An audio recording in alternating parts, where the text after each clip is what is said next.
અરવલ્લી જિલ્લા ઉદ્યોગ કેન્દ્રમાં છેલ્લા કેટલાય સમયથી વાજપાઈ બેન્કેબલ યોજનામાં જે અરજદારો છે 2021થી અરજીઓ કરેલી અત્યાર સુધી કેટલી અરજીઓ પેન્ડિંગ છે અને તમામ કામ જો BLP પોર્ટલ પર એન્ડ ટુ એન્ડ કામગીરી થતી હોય તો આ વર્ષે સરકારમાંથી આવેલા 2 કરોડ રૂપિયા પાછા કેમ ગયા?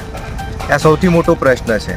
આ બાબતે આ જ વિભાગના જનરલ મેનેજરથી ડેપ્યુટી કમિશનરથી લઈને બળવંતસિંહ રાજપૂત મંત્રી સુધી રજૂઆત કરવામાં આવી, છતાં કોઈ કાર્યવાહી થઈ નથી.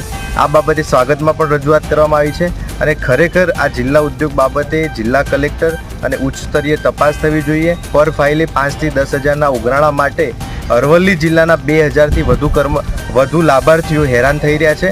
આ અરજદારોને ગોળ જવાબ આપી રહ્યા છે અને કેટલાય અરજદારોને બેંકે લોન આપી દીધી છે, છતાંય સબસિડીની રકમ નાખતા નથી. એટલે ખરેખર આની તટસ્થ તપાસ થાય અને જે જવાબદાર અધિકારીઓ કર્મચારીઓ છે તેની સામે પગલાં લેવામાં આવે.